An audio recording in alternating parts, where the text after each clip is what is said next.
Welcome to Crossdressing Stories. Here, we share personal stories, celebrate self-expression. If you're on your own journey or simply curious, you've found your community. Subscribe and join the conversation. Amelia. What's happening to my body? My chest. Is it really growing? You never think it's going to be you. You read the safety manuals. You sit through the tedious annual briefings. You even initial the little checkboxes on the lab's digital forms. You do it all with the detached air of a professional who knows the real dangers aren't in the carefully controlled protocols, but in the chaotic variables of the universe itself. The real danger, you tell yourself, is out there, not in here, not with you. Until it is. The lab was my sanctuary, a place of clean lines and predictable outcomes. The air hummed with the steady thrum of the centrifugal machines, a sound I found more comforting than any music. It smelled of isopropyl alcohol and sterile latex, a scent that meant order and control. On that particular Tuesday, the overhead fluorescent lights cast everything in a cold, white glow, bleaching the color from the world and leaving only the stark reality of the work in front of me. I was handling ES8, Project Chimera's crown jewel, a synthetic estrogen so potent, so unbelievably efficient, that it made naturally occurring hormones look like clumsy, primitive tools. Our goal was simple, if ethically complex. We were designing a compound that could trigger rapid cellular regeneration and adaptation, a key to everything from advanced burn treatments to, theoretically, mitigating the effects of aging. ES8 was the 8th iteration, and it was a masterpiece of biochemical engineering. It was also, as I was about to discover, terrifyingly effective. I was in the final stages of purifying a new batch. My hands, sheathed in thick nitrile gloves, moved with an economy born of a decade spent in this very room. Pipette, beaker, magnetic stirrer. The rhythm was a meditation. But science, like life, is full of small, unseen pressures. A microfracture in the borosilicate glass. A result of a thermal reaction I hadn't anticipated. It was an infinitesimal flaw. A crack no bigger than a hairline, but it was enough. Weston, watch out. Amelia's voice sliced through my concentration. I looked up, saw her eyes widen in panic from across the lab, and then I looked down. The beaker in my hand was frosting over, a web of crystalline cracks spreading across its surface. The liquid inside, a clear and unassuming fluid, was beginning to bubble. I didn't even have time to curse. The crack wasn't a leak, it was a detonation. The glass gave way with a sharp pop, and the world dissolved into a spray of liquid and a sensation of profound, shocking cold. The ES8 compound atomized, blanketing my face, my neck, my arms, anywhere my lab coat hadn't covered. It didn't burn. It was worse. It felt like 10,000 tiny needles, each one tipped with ice, plunging into my skin. A paralytic numbness followed, spreading from my cheeks down to my collarbone. My first coherent thought wasn't about the danger, but a stupid, mundane observation: it doesn't even have a smell. Then the chaos erupted. The airborne particulate alarm shrieked, a piercing cyclical wail that vibrated in my teeth. Red lights began to flash, painting the sterile white lab in demonic pulses. Amelia was at my side in an instant, her hands, protected by her own gloves, grabbing my arm and yanking me toward the emergency decontamination shower. "Don't breathe in, Weston. Hold your breath," she yelled over the alarm. The water was brutally cold, a deluge that hit me like a physical blow. It plastered my hair to my skull and sluiced the chemical off my skin. But I couldn't shake the feeling that it was already too late. The tingling hadn't stopped. It felt like it had burrowed deep beneath the surface, a million tiny engines revving to life in my cells. I stood there under the punishing spray, shaking uncontrollably, not from the cold, but from the terrifying, intimate knowledge that a profound and irreversible boundary had just been crossed. Something had gotten in. The next morning, I tried to pretend everything was normal. It's what we do, isn't it? We compartmentalize. The accident was an industrial mishap, I was given a clean bill of health after a 3-hour observation period. The tingling had subsided. Life would go on. I stood in front of my bathroom mirror, lathering shaving cream onto my face. That's when I noticed the first anomaly. My skin. It was smooth. Not just clean-shaven smooth, but poreless. Soft. Like I'd just spent a week at a spa I couldn't afford. I ran the back of my hand over my cheek. There was a suppleness to it that hadn't been there yesterday. I leaned closer, examining the reflection. The Western staring back at me looked younger, less tired. The faint lines around my eyes seemed to have softened. It's just a temporary reaction, I told myself, my voice of reason sounding a little too loud in my head. A histamine response. It'll fade. I went to call out to Amelia. She had insisted on staying the night on my couch to monitor me, and the second anomaly hit. "Hey, Ames, you want coffee?" My own voice startled me. The words came out gravelly with sleep, as they always did, but there was something else. A higher pitch at the tail end of the sentence. A slight, almost melodic lift that I didn't recognize. It sounded less like a question and more like an invitation. I cleared my throat, feeling a flush of heat crawl up my neck. I tried again, forcing my voice into its usual register. "Coffee?" I asked the empty hallway, the single word sounding clipped and artificial. This was a mistake. My scientific mind, the part of me that catalogues and analyzes every deviation from the baseline, was now on high alert. I quickly dressed for work, pulling on my standard uniform, a crisp Oxford shirt and a pair of tailored slacks. But they felt wrong. The shirt, which usually fits snugly across my shoulders and chest, felt loose, as if the fabric was pooling around my collarbones. Stranger still. The slacks were uncomfortably tight around my hips and seat. I had to tug to get the button fastened. It was a subtle change, the kind you might attribute to a faulty washing machine cycle. But I knew better. My body's geometry was shifting. No, it's impossible, I thought, staring at my reflection again. This time fully dressed. The compound can't have been absorbed that quickly. It's just paranoia, a psychosomatic response to the trauma. But the man in the mirror looked different. The clothes hung on him differently. And deep in my gut, a cold dread began to spread. This was not a temporary reaction. This was the beginning. Amelia was already in the lab when I arrived, a tablet in her hand and a grim expression on her face. She looked up, and her eyes did a quick, professional sweep over me. "How are you feeling?" she asked, her tone carefully neutral. "Fine," I lied, a little shaken up, ready to file about 50 incident reports. She didn't smile. "I ran your blood work from last night. The preliminary results just came in." She turned the tablet toward me. It was a chaotic jumble of charts and numbers, but my eyes immediately found the relevant data points. Testosterone plummeting, estrogen skyrocketing to levels that would be high for a woman in her 3rd trimester. My breath hitched. This is a mistake. The sample must be contaminated. "It's not," she said softly. "I ran it 3 times. Weston, the ES8, it must have permeated the epidermis.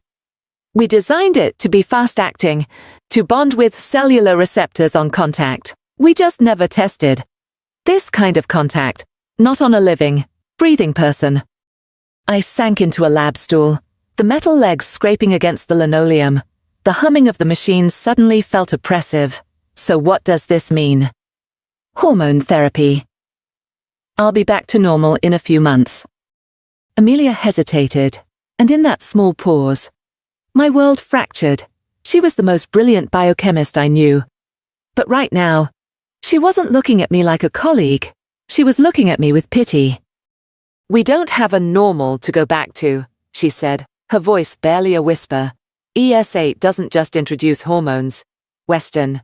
It rewrites the body's instructions for using them. It's a catalyst. If it's already bonded with your system on a cellular level, Weston, your body is going to restructure itself. It will follow the new blueprint it's been given." I stared at her, my mind refusing to process the words. Restructure, blueprint. It was the detached, clinical language of a scientist, but the implications were deeply, horrifyingly personal. I don't accept that, I said. Standing up. My voice was colder. Sharper than I intended. It was the defensive shield of a man who felt the ground crumbling beneath his feet. It's a chemical imbalance. We can counteract it. We'll synthesize an anti-agent. We can try. Amelia agreed, though her tone lacked any real conviction. But we need to be realistic. We're in completely uncharted territory. I turned away from her, unable to look at the sympathy in her eyes. I ran a hand through my hair, and my fingers registered another change. The texture felt softer, finer. I clenched my fist, the knuckles feeling strangely delicate. Inside me, a storm of anxiety was raging, a hurricane of fear and denial. But on the outside, I was a scientist. I would observe. I would analyze. I would solve the problem. I had to. It was the only way I knew how to survive. The first time it happened, I almost convinced myself I had imagined it. I was reaching for a beaker on a high shelf, and the sleeve of my lab coat brushed against my chest. A sharp, stinging pain shot through me, so intense it made me gasp. It felt like a bad sunburn, but deep inside the muscle, I instinctively put a hand to my chest, my fingers pressing against the hard plane of my pectoral muscle through the cotton of my shirt. There was a tender, swollen knot of tissue there. Right under the nipple, it ached with a dull, persistent throb. Throughout the day, the sensations multiplied. My skin became exquisitely sensitive. I could feel the starchy texture of my shirt collar against the back of my neck, the rough seam of my trousers against my thigh. Every touch was amplified, every fabric a source of potential irritation. It was like my body's volume knob had been turned all the way up. That night, lying in bed, the feeling was undeniable. The simple pressure of the bedsheet on my chest was agonizing. I rolled onto my side, trying to find a position that didn't cause that hot, sharp ache. I closed my eyes and focused on the sensation. No, it wasn't just pain. It was a feeling of activity, of growth. It felt like something was blooming under my skin. A slow, insistent pressure, pushing outward. It was a quiet, internal process, but it was as real and tangible as the beat of my own heart. I lay there in the dark, sweating, one hand hovering protectively over my chest. The scientist in me wanted to document it, to name the process. But the man the Western I had always been was terrified. Something inside me was waking up, and I had no idea who or what. It was going to be. With every breath, I felt a faint, rhythmic pulse of pain in my chest. I thought back to the hook I had imagined opening this story with. The line I would one day say to Amelia. It wasn't a hook, it was a prophecy. Amelia, I whispered to the empty room, testing the words. I think my chest is hurting with every breath. And it was. It truly was. The first week was denial. The second was a quiet, creeping dread. By the third, there was no room for either. There was only the stark, undeniable evidence of my own body, which was methodically and relentlessly betraying the man I had always known. My voice was the most public of the changes. It lost its gravelly morning texture, smoothing out into something softer. I found myself unable to project it in meetings. It would crack and fail me. Defaulting to a higher, breathier register, colleagues started asking if I was coming down with a cold. I just nodded and blamed allergies. But the truth was, my vocal cords were physically changing, shortening, tightening. My own words were becoming foreign in my mouth. Then came the bigger, more structural shifts. I woke up one morning and my favorite pair of trousers, a classic grey flannel I'd had for years, simply wouldn't button. I sucked in my stomach. I pulled. I swore. It was no use. My hips had widened, just by an inch or so, but enough to render my entire wardrobe obsolete. At the same time, My waist seemed to be cinching inward. I caught a glimpse of my silhouette in a shop window and did a double take, stripped of my baggy lab coat. My body was beginning to take on a shape I'd only ever seen on women, an hourglass. A distorted, masculine version of one. But the gentle curve from waist to hip was there. It was horrifying. It was fascinating. The most intimate and alarming change was my chest.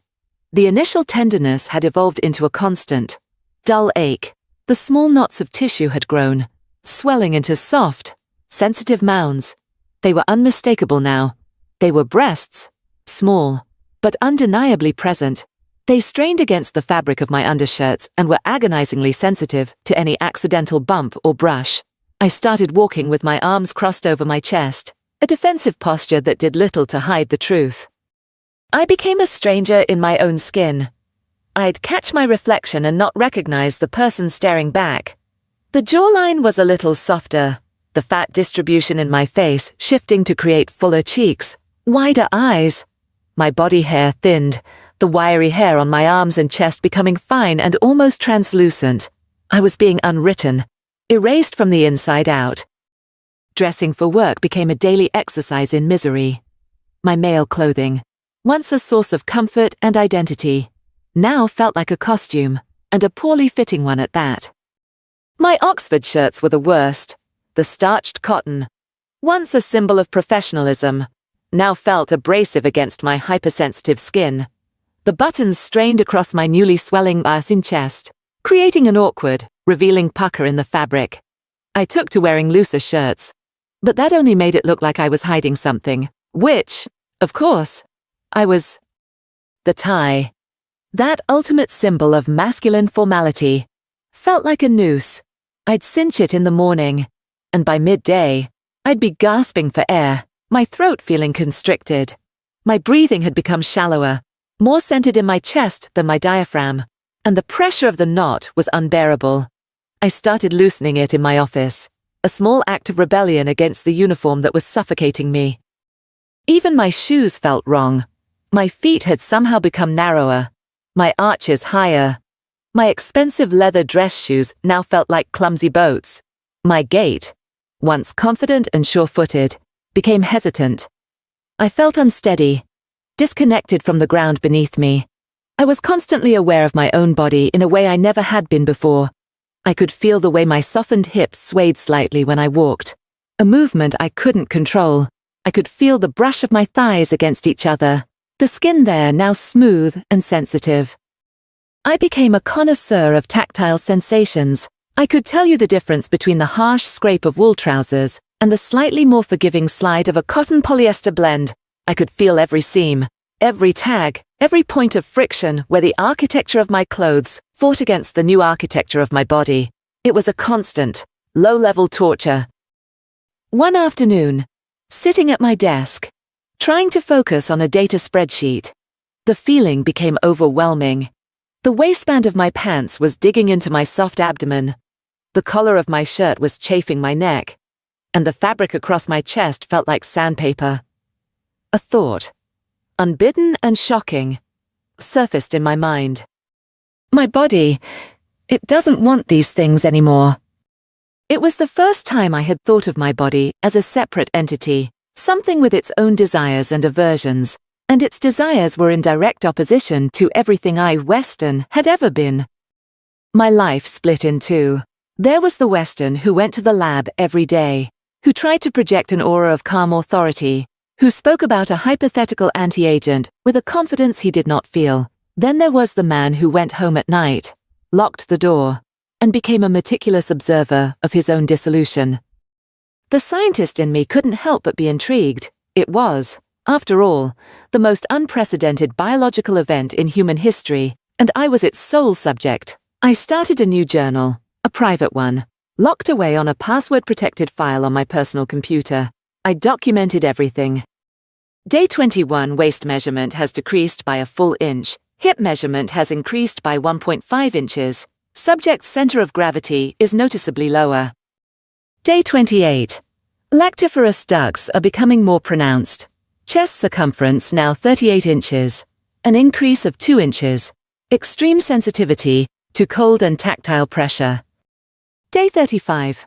Voice analysis shows a sustained pitch increase of 15 Hz.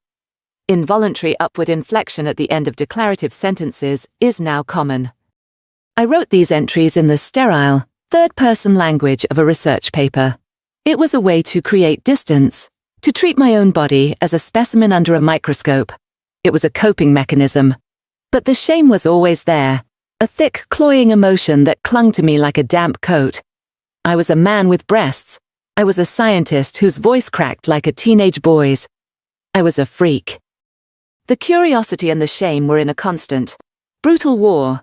One part of me wanted to see it through, to see what my body would become.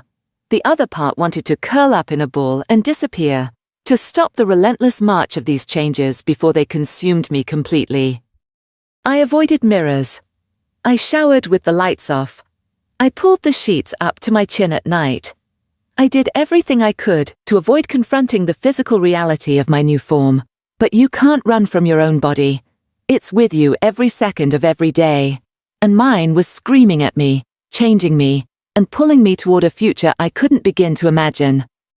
The breaking point came on a Tuesday night. It had been nearly 2 months since the accident. I came home from the lab, exhausted and demoralized. Amelia and I had hit another dead end with the anti-agent. Every compound we formulated was neutralized by the ES8 in my system. It was like trying to put out a chemical fire with gasoline. I peeled off my work clothes, the fabric clinging unpleasantly to my skin, and walked into my closet to find something comfortable to wear, a simple t-shirt and a pair of sweatpants. That's all I wanted. I pulled on a t-shirt. It was so tight across my chest that the soft mounds were clearly, sharply defined. I ripped it off. I tried another. Same thing. I moved to my sweatpants. My last refuge of comfort. I couldn't get them up over my hips.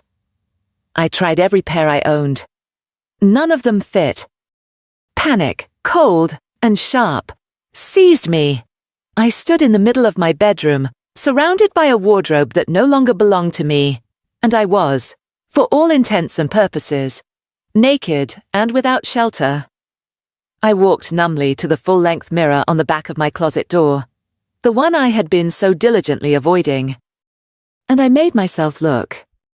The person staring back at me was a paradox, a monster of myth. From the neck up, it was still mostly Western, a softer, prettier version, but Western nonetheless. Below that, it was someone else entirely. The shoulders were still relatively broad, but they sloped now into a torso that was undeniably feminine, a narrow waist, flaring hips, and a pair of small perfectly shaped breasts. My legs were long and smooth, the muscles leaner, less bulky. It was a body caught between two worlds, a hybrid of male and female that belonged to neither. I saw it, truly saw it for the first time, and a strangled sob escaped my lips. My eyes scanned the closet, desperate for anything at all, that might make sense on this new body, and then I saw it, tucked away in the very back. In a garment bag I hadn't opened in years, was a dress, a silver, sequined flapper dress that belonged to my ex-girlfriend, Chloe. She had left it here after a New Year's Eve party 3 years ago, and I had never gotten around to giving it back. On any other day, I would have slammed the closet door shut. But tonight was different. Tonight, I was broken. My hand trembled as I unzipped the bag. The dress slithered out, a cascade of cool, metallic fabric. I held it up. It shimmered under the bedroom light. Thousands of tiny sequins winking at me. I touched it. The fabric was heavy, but the silk lining was unimaginably soft against my fingertips. I didn't think. I just acted. It was an impulse born of pure desperation. My clothes didn't fit me. My body didn't fit me. Maybe. Just maybe. This would... I pulled the dress over my head. The sensation was electric. The cool, smooth silk slid down my back, over my sensitive skin, in a way that felt less like putting on clothing and more like shedding a skin I no longer needed. The weight of the sequins settled around me. The dress was sleeveless, leaving my arms bare. The neckline was a modest scoop. It settled at my waist, then draped over my hips, and it fit. It didn't just fit. It fit perfectly, horrifyingly, miraculously. Perfectly. The loose, straight cut of the 1920s style didn't cling or bind. It skimmed. It followed the new lines of my body as if it had been tailored for them. The way it hugged my narrow waist and fell gracefully over my wider hips. It made sense. For the first time in weeks, my body didn't feel like a jumble of mismatched parts. In the dress, it looked unified, whole. I stood there, breathless, staring at my reflection. The creature in the mirror was no longer a monster. The broad shoulders were balanced by the drape of the dress. The soft curves were complemented, not hidden.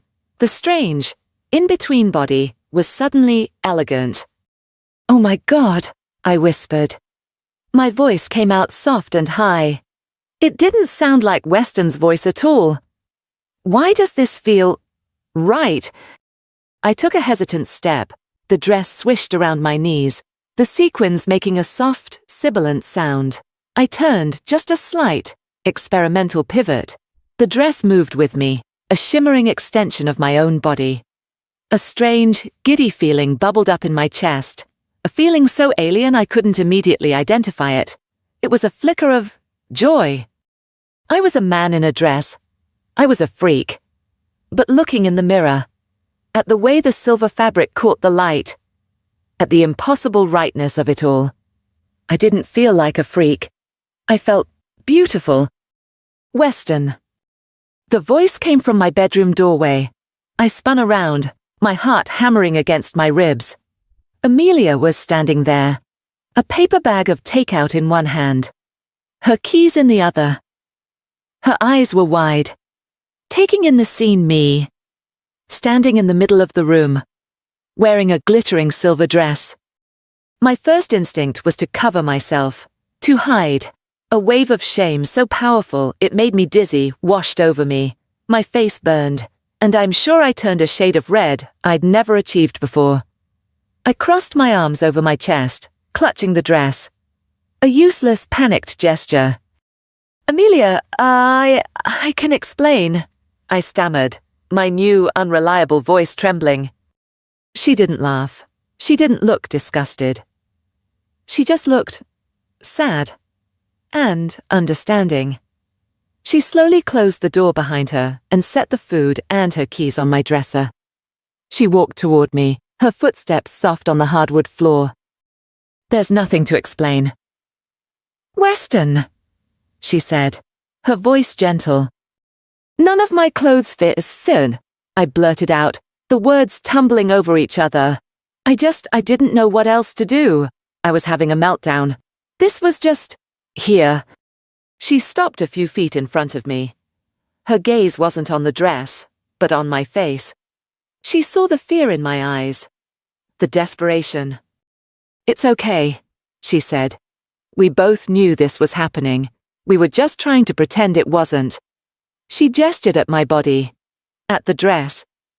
This isn't a meltdown. This might be the first logical thing you've done in weeks." I stared at her, confused. Logical aims. I'm a man wearing a cocktail dress. "Are you?" she asked, a genuine question in her voice. "Look at yourself. Your body isn't fighting that dress. It's been fighting everything else. Your shirts, your pants, all of it. Weston, to survive this, maybe you have to stop fighting. Maybe you have to become someone else." Her words hit me with the force of a physical blow. Someone else. It was what I had been terrified of, the very thing I was trying to stop with all my scientific might. But hearing her say it, seeing the compassion in her eyes, it didn't sound like a threat. It sounded like a release. The idea was terrifying. To let go of Weston. To let this transformation run its course. It felt like a death sentence.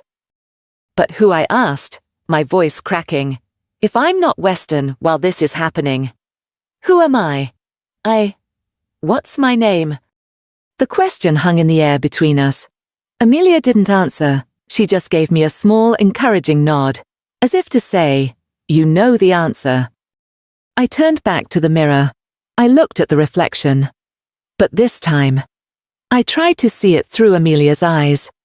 I saw the wide, frightened eyes, the soft line of the jaw, the graceful column of the neck. I saw the way the silver dress made the person in the mirror look both vulnerable and strangely powerful. It wasn't Western anymore. Western was the ghost, the ill-fitting suit I had been trying to force onto this new person. I needed a name for her, a temporary name. I told myself, a placeholder, just for now. I thought of names I'd always liked, classic, simple names, names that felt right. And then, one just surfaced, floating up from some unknown part of my consciousness. It was soft, but with a hint of strength. It was pretty, but not frivolous. Marley, I said aloud. The name felt strange and perfect on my tongue. I looked at my reflection at her reflection. The woman in the silver dress with the short dark hair and scared eyes. She looked like a Marley. Hello. Marley, Amelia said softly from behind me. And for the first time, when I looked in the mirror, I didn't see a monster. I saw a beginning. The next few days were a blur. We made a decision. Amelia and I. If I was going to stop fighting my body, I had to stop fighting the world. I couldn't continue to show up at work as Western, a man who was visibly, rapidly, becoming a woman. It was unsustainable. The only alternative was for Western to disappear for a while.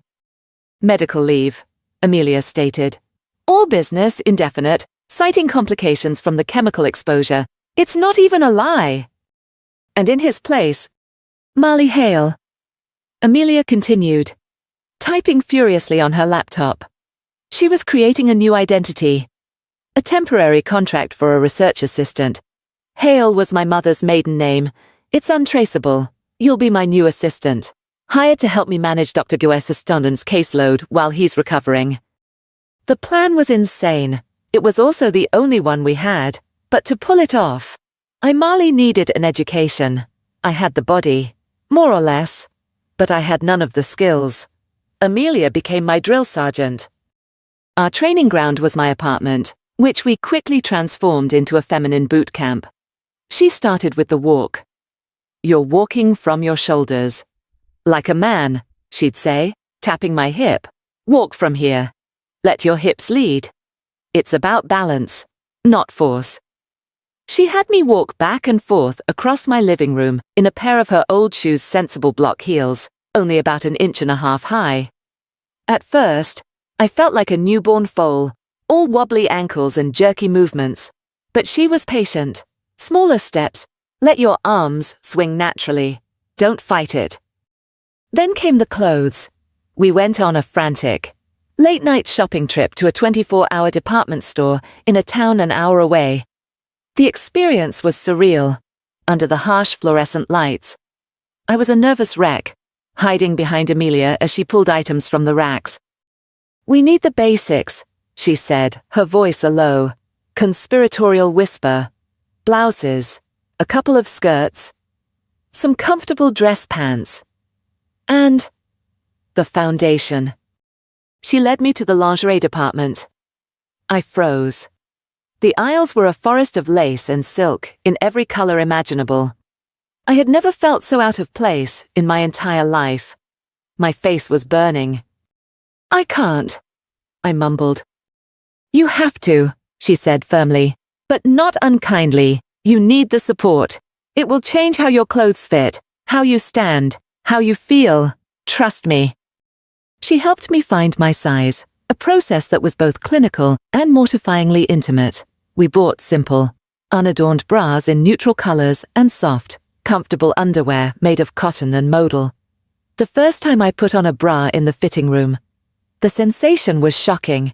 The band was snug around my ribcage, The straps a gentle pressure on my shoulders, and the cups. They lifted and held my sensitive chest, cradling the new weight. The constant aching was immediately lessened. The feeling was one of containment, of security. It felt correct.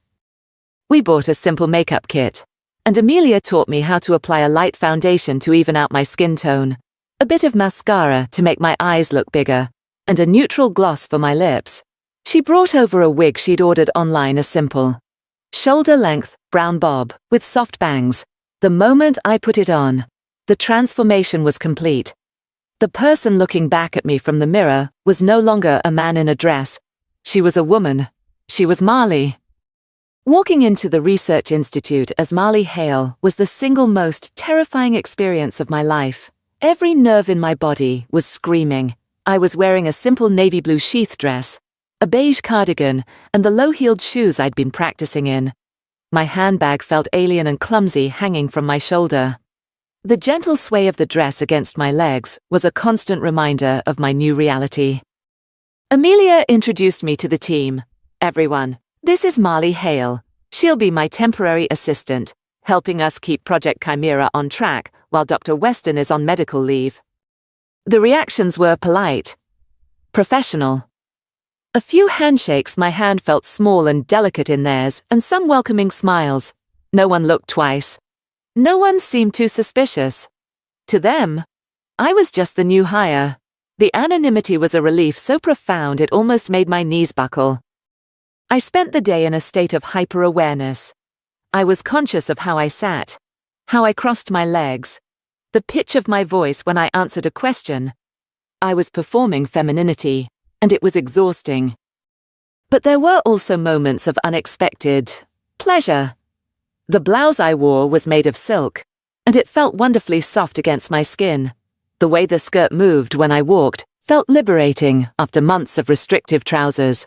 I felt a new sense of my body in space, a grace I didn't know I possessed. The constant physical discomfort I had felt as Weston was gone. As Marley, in these clothes, my body was finally at peace. It felt like I had taken off a suit of armor I didn't even know I was wearing. The biggest change wasn't physical, it was social. As Weston, I had been respected, sometimes feared. I was the brilliant, somewhat aloof head of the project. People approached me with deference.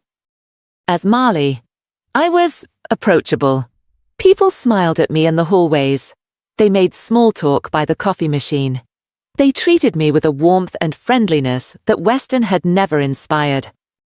About a week into my new role, I was at my new desk, which was situated just outside Amelia's office, when Ethan, one of the junior chemists, walked by. He paused for a moment. Ethan was a good guy, smart and earnest. "Hey, Marley," he said with a friendly smile. "I just wanted to say, that's a really nice dress. That color really suits you." I was wearing a simple forest green A-line dress. My mind went blank. No one, in my entire 34 years of life as a man, had ever complimented my clothing. I had no idea how to respond. A hot blush spread from my neck all the way to my ears. "Oh," I stammered, my voice coming out higher than I intended. Thank you. I got it on sale." He just grinned. "Well, good find. Have a good afternoon." He walked away, leaving me completely flustered, but underneath the embarrassment was a different feeling. A warm, fluttering sensation in my stomach that spread through my chest. It was a novel and strangely pleasant experience to be seen, to be noticed, not for my intellect or my authority, but just for me, for the way I looked. It was superficial, maybe, but it was also validating in a way I couldn't explain. My body, this new body that had been a source of so much fear and shame, had just been called nice. The compliment wasn't for a costume, it was for Marley. The days turned into weeks.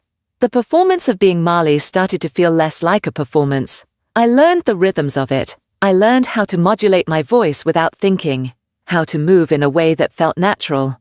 I even started to enjoy the small rituals, putting on my makeup in the morning, choosing an outfit, the light scent of the perfume Amelia had bought for me. The strangest moments were at night. I'd get home, close my apartment door, and the day would be over. I'd take off the wig, the unfamiliar weight of it lifting from my head. I'd wipe away the makeup with a soft cloth, and I'd look in the mirror. The face that stared back was Weston's, but it was starting to look like a mask. The features were mine, but they felt increasingly alien. The sharp jaw, the faint shadow of stubble I now had to shave twice a day, the short hair. This was the stranger now. This was the costume. One night, after a particularly good day at the lab where I'd made a small breakthrough on a data analysis problem, I stood in front of the mirror and saw Weston's tired face. For a moment, I tried to reconnect with him, to feel what it was like to be him. I tried to lower my voice, to stand the way he did, to summon his old confidence. Nothing happened. He was a ghost, a memory. A terrifying question echoed in the quiet of my apartment. Am I really becoming Marley? I placed a hand on my chest, over my heart. The skin was soft, the shape beneath it was round. I closed my eyes, and the answer came back. Not in words, but in a feeling of peace, a feeling of rightness. Maybe the question wasn't, am I becoming Marley? Maybe it was, have I been Marley all along? For 3 months, the fragile new world I had built with Amelia held strong. I settled into my role as Marley Hale, becoming a competent and well-liked fixture in the lab. My work thrived, freed from the constant physical and mental stress of being Western. My mind was sharper, more focused. I was making connections in the Project Chimera data that I had missed before. Life had a rhythm, a strange and precarious new normal. But a secret as big as mine can't stay hidden forever. It just festers, waiting for the right conditions to explode. The catalyst was a routine data audit from the Institute's Oversight Board. They were a panel of grey-faced administrators and tenured scientists whose job was to ensure funding was being properly allocated and research was proceeding on schedule. They were bean counters. Mostly, but they were meticulous. And they found an anomaly. It was in Dr. Weston's medical files, the hormone panels that Amelia had been forced to submit to justify my extended medical leave, showed readings that were, to put it mildly, biologically impossible for a recovering male patient. They were the readings of a pregnant woman. An email arrived one Monday morning. It was addressed to Amelia, but I was copied on it. Subject: urgent data discrepancy in Project Chimera personnel file. My blood ran cold as I read it. The board had flagged the files. They noted a statistical improbability and requested a full in-person report from Dr. Amelia Reed and a current status update, also in person, from Dr. Weston Davies. The meeting was scheduled for Friday. I looked up from my screen, my heart pounding a frantic rhythm against my ribs. Amelia was already standing in her office doorway, her face pale. She'd seen it. Too. They know something's wrong, I whispered, my voice barely audible. They don't know what, she corrected, though her voice lacked its usual confidence. They just know the numbers don't add up. They probably suspect we're falsifying medical records to extend your leave. Maybe to cover for a bigger failure in the project. The irony was crushing. They suspected fraud. And in a way, they were right. We had committed a massive deception. But the truth was infinitely more bizarre, more unbelievable than anything they could possibly imagine. We were cornered. If Weston didn't show up to that meeting, we'd be fired on the spot, and a full investigation would be launched. My career, my life's work, would be gone. Amelia's career would be destroyed right along with mine. But how could Weston possibly appear? The man they remembered no longer existed. He was a phantom, a collection of memories and ill-fitting clothes. I was Marley. Walking into that boardroom as Weston was as impossible as reversing time itself. The week crawled by in a haze of mounting panic. Every friendly good morning, Marley from a colleague felt like a twist of the knife. Every smile I returned felt like a lie. Ethan asked me if I was okay, telling me I looked pale. I muttered something about a headache, but the truth was, I felt like a fraud on the verge of being exposed. The life I had just started to build, the fragile sense of self I had so painstakingly assembled, was about to be shattered. Thursday night, the eve of the hearing. I was a wreck. Amelia and I had spent hours debating our options, running through impossible scenarios. None of them ended well. By 10 o'clock, we had given up. She went home, promising to pick me up in the morning, and I was left alone in my apartment with my fear. I couldn't sit still. I paced the living room, my mind racing. Should I run? Disappear completely? It was a tempting thought, a coward's way out. But it would mean leaving everything and everyone behind. It would mean confirming the board's suspicions and ruining Amelia's life. I couldn't do that to her. I found myself in front of my closet. I slid the door open, my eyes scanning the clothes inside, the neat rows of blouses, the skirts and dresses hanging in a spectrum of subdued, professional colors. This was Marley's wardrobe. On the other side of the closet, shoved into a dusty corner, were the last remnants of Weston's clothes, a few pairs of pants and a shirt I hadn't had the heart to throw away. Could I do it? Could I put them back on? Could I bind my chest, deepen my voice, and pretend to be him for just a few hours? The thought made me feel physically ill. The idea of forcing my body back into that coarse, ill-fitting prison was repulsive. It would be a violation of something fundamental, a betrayal of the person I was finally, tentatively, starting to become. My eyes fell on a new addition to my wardrobe, an outfit I had bought for a presentation I was supposed to give. Next month, it was a suit, a woman's suit. A beautifully tailored black blazer and matching slim-fit trousers. It was powerful, elegant, and professional. On an impulse, I took it off the hanger.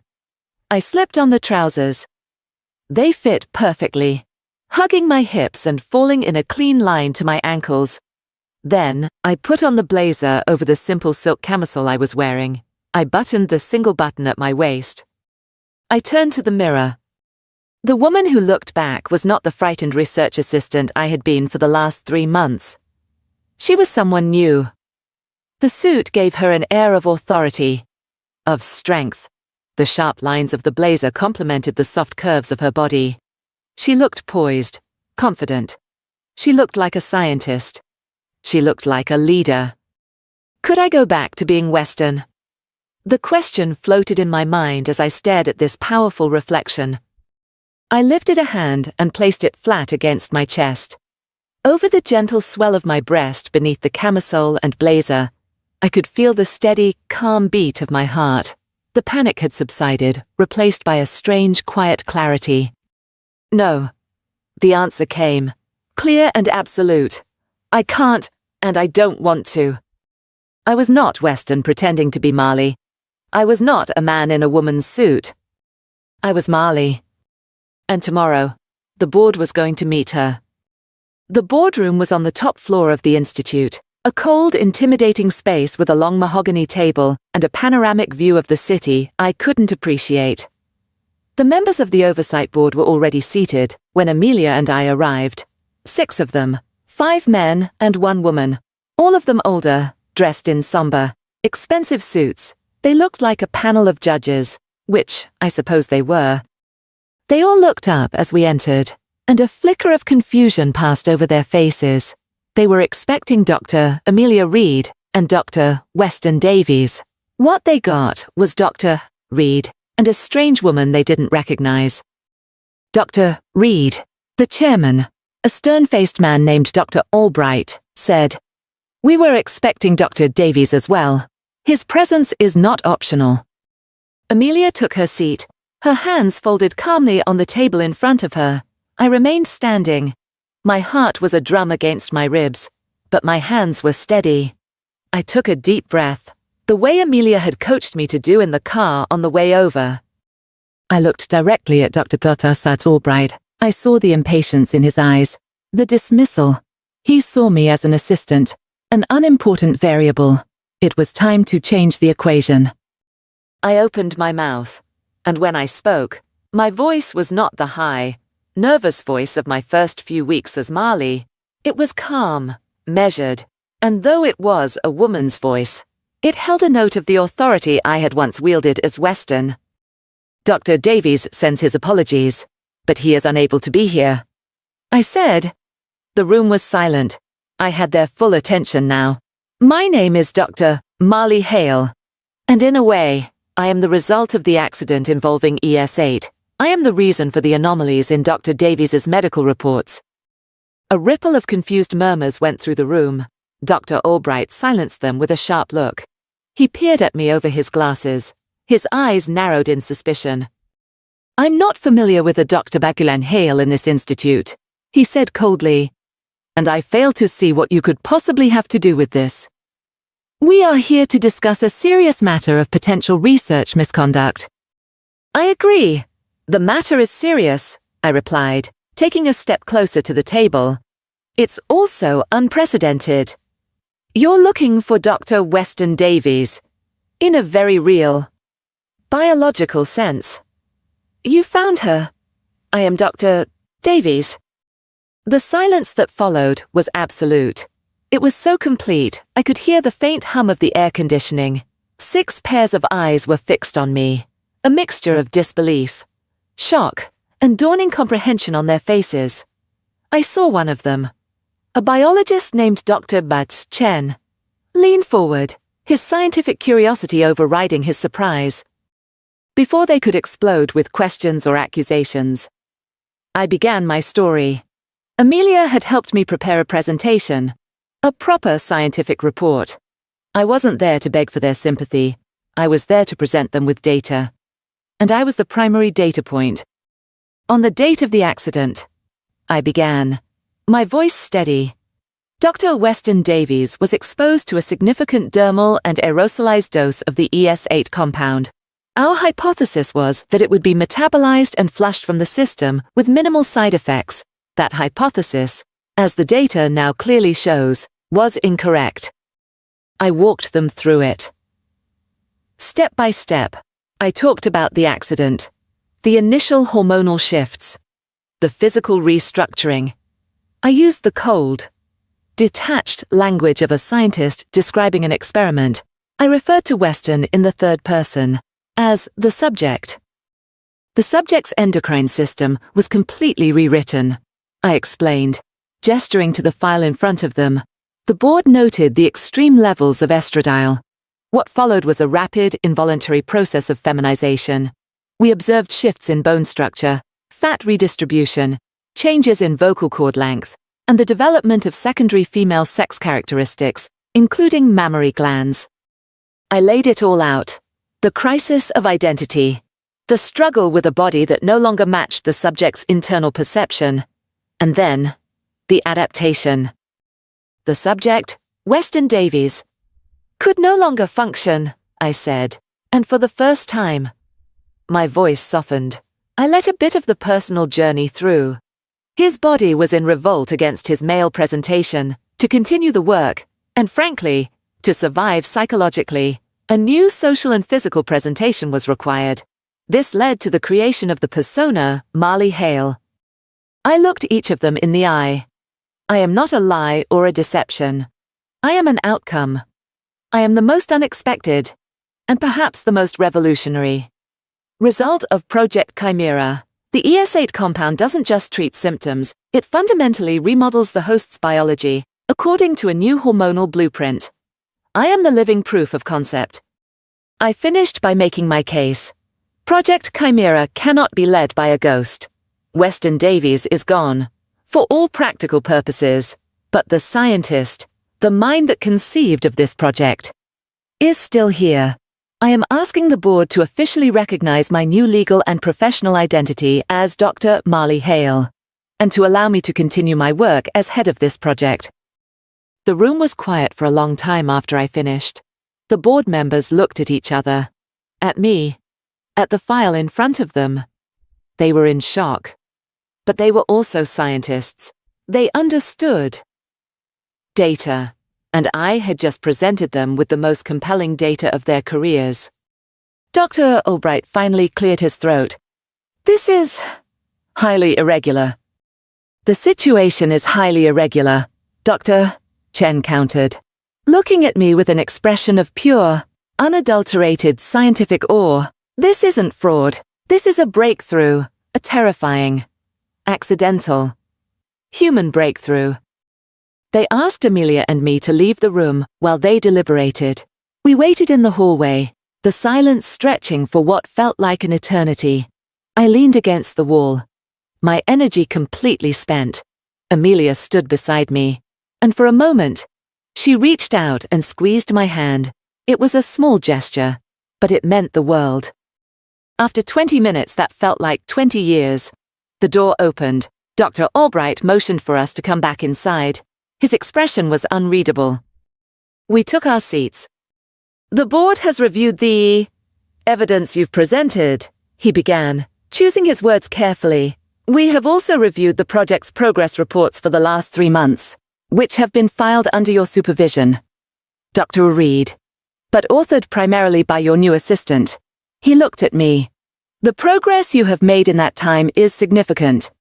In fact, it's more progress than the project has seen in the last year. He took off his glasses and rubbed his eyes. A flicker of humanity breaking through his stern exterior. By a vote of 4-2, he said, the board has approved your request. Your temporary contract will be terminated.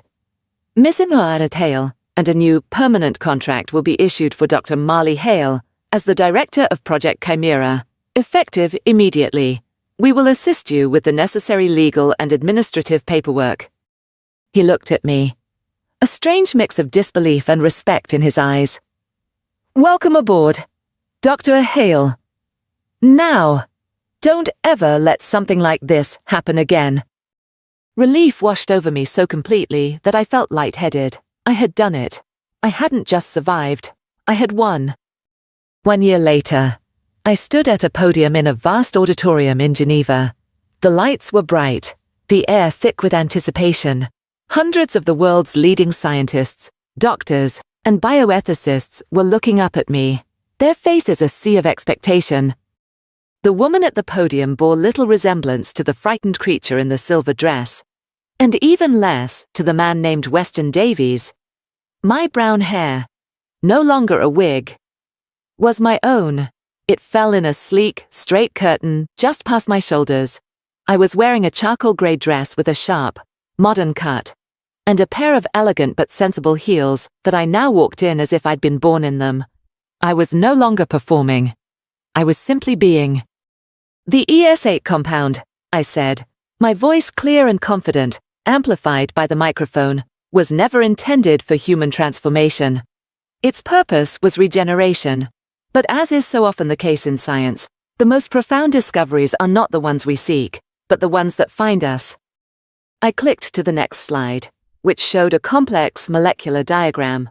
What the accident taught us is that the human body is far more mutable, more adaptable, than we ever imagined. The binary of male and female, which we treat as a biological absolute, is in fact a fluid spectrum, governed by a delicate chemical language. ES8 is simply a new, and profoundly eloquent, dialect of that language. For the next hour, I held them captive. I presented my research, my story, my life. I was no longer the subject of the experiment, I was its author. I had taken control of the narrative. There was no more Western.